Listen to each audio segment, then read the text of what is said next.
2, 3, go. Release hand.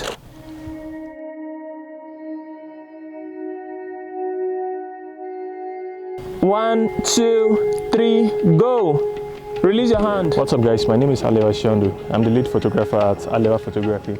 Today we're going to be doing a fashion shoot for fashion designer by name Sashis. You can check her out on Instagram for your affordable quality and very beautiful dresses. As for the ladies, my model here today is Mem. You can check her out on Instagram. We are done setting up lights. I have a Godox V62 that my assistant will be holding over there, and over there I have a Godox AD600 Pro with a 120 centimeter umbrella softbox on my C-stand. My camera, I'll be using a Nikon D810 and Sigma 24 to 70 mm lens.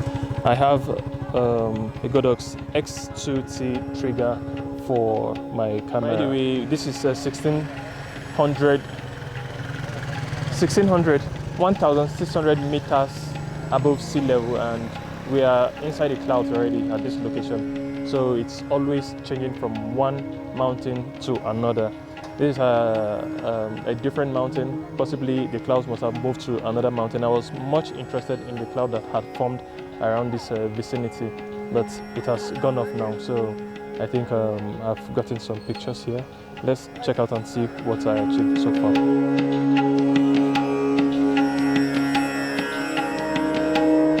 I would like to give this quick tip.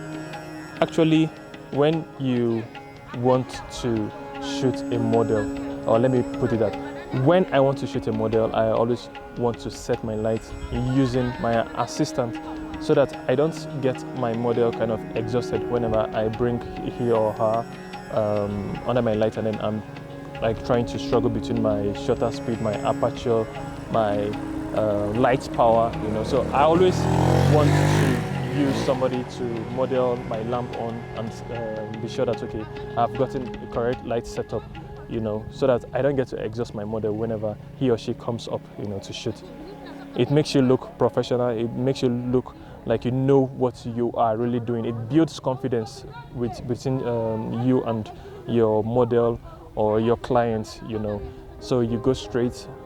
What you're more interested in is directing the client or model how to pose, you know. So it really saves you more time and builds that confidence even in you yourself as a photographer, because you are getting the kind of light setup that you want. For this location, I'm kind of interested in the dew that normally comes up, you know, and the clouds. Actually, we are 1,600 meters above sea level at this location. It's called Obudu Cattle Ranch, and the mountain touches the clouds. So it's a mountainous area entirely. A lot of mountains surround this area. So sometimes when the cloud forms at a particular mountain, the other mountain is kind of clear, you know. But for this particular shoot, I want to make use of the clouds so that it's giving me this foggy look in the background. I'm achieving a natural fog look, so I'm not using any color smoke for this shoot. But for now, it is kind of clear, so I'll have to wait for some time for the clouds to come back for me to continue with my shoot. And by the way, I have another great model just in the background there, the horse. I also want the horse to appear, but I will be having some kind of obstructions in terms of this what do I call it? These shrubs, this kind of bamboo sticks coming up.